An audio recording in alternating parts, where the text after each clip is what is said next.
মহিলা মা বোনেরা বলেও রান্না করে একটি কাজ করবেন না।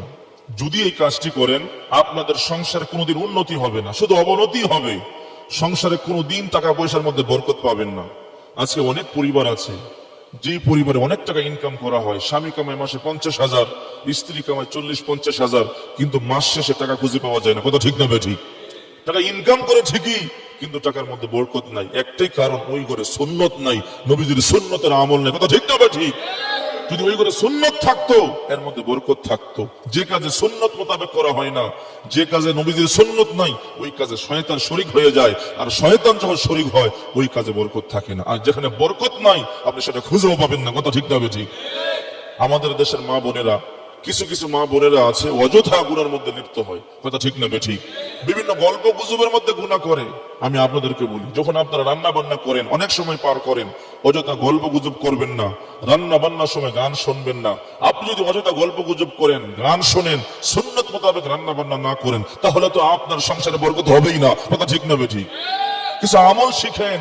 যখন রান্না করে ঢুকবেন, বিসমিল্লাহ বলে ঢুকেন, সালাম দিয়ে ঢুকেন, কয়েকবার দুরূদ শরীফ পড়ে আপনি রান্না বান্না শুরু করেন। যতক্ষণ পর্যন্ত আপনি বিসমিল্লাহ বলে তরকারি কাটবেন, রান্না বান্না করবেন, ততক্ষণ পর্যন্ত আল্লাহর পক্ষ থেকে সওয়াব দিতেই থাকবেন। সুবহানাল্লাহ জোরে বলে সওয়াব লেখা হবে। এই সুন্নত মোতাবেক কাজ করেন। যখন মেয়েরা রান্না বান্না করেন, যখন পাতিল থেকে আপনি ভাত নিচে নামাবেন, তখন পাতিলের মাঝখানেই আপনি কিন্তু চামিচ ঢুকাই দিবেন না, তাহলে বরকত শূন্য হয়ে যাবে। পাতিলের এক সাইড থেকে দেবেন। হ্যাঁ, তো যদি পুরো পাতিল এর সাথে ঢেলে দেন ভিন্ন বিষয়। আপনি যখন খাবার খাবেন, যখন প্লেটে খাবার বাড়বেন, সুন্নত মোতাবেক খাবার খান।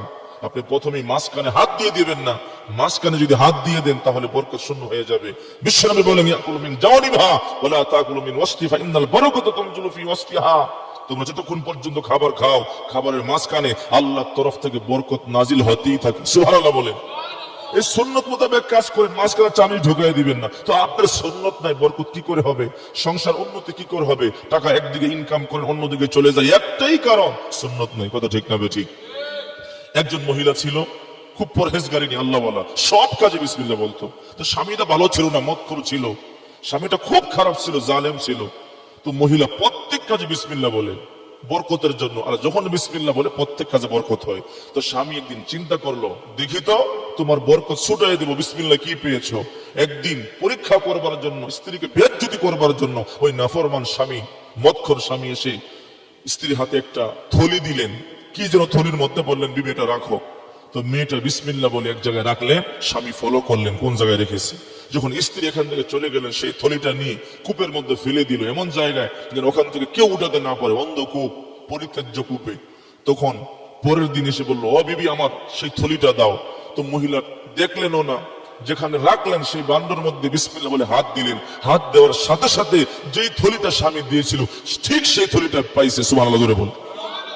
স্বামী এই দৃশ্য দেখে অবাক হয়ে গেছে। বিবি, তুমি হাকিকত জানো না কি? গতকাল তোমাকে থলি দিয়েছিলাম, তুমি যখন এখান থেকে দূরে চলে গিয়েছিলাম, তখন আমি এই থলিটা আমি কূপের মধ্যে ফেলে দিয়েছিলাম। তুমি বারে বারে বিসমিল্লাহ বলো, তোমাকে বেয়াজ্জতি করবার জন্য আমি এমন জায়গায় ফেলেছি, কেউ জানে না আমি ছাড়া, কেউ দেখে নাই।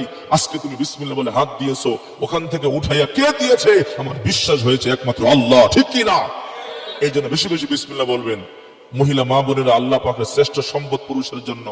বিশ্বনবী বলেন, আদ-দুনিয়া কুল্লুহা মাতা ওয়া খায়রুল মাতা'id-দুনিয়া ইমরাতুস সালিহা। পুরো দুনিয়া যা আছে সবই আল্লাহর নিয়ামত, সবই সম্পদ, কিন্তু শ্রেষ্ঠ সম্পদ হলো মহিলা।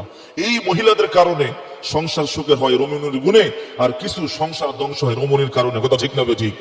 এই জন্য আপনারা সংসার সুখেরও করতে পারেন, দুঃখেরও করতে পারেন। এই আমলগুলো করেন, বেশি বেশি আমল করেন। যদি আমল করে আপনি সংসার পরিচালনা করেন, ওই সংসারে বরকত হবে, উন্নতি হবে। কথা ঠিক না বেঠিক? আল্লাহ পাক আমাদের সকলকে রাসূলের তরিকা মতন, আল্লাহ পাকের হুকুম মতো সংসার চালানোর তৌফিক দান করুক। সবাই বলে আমিন।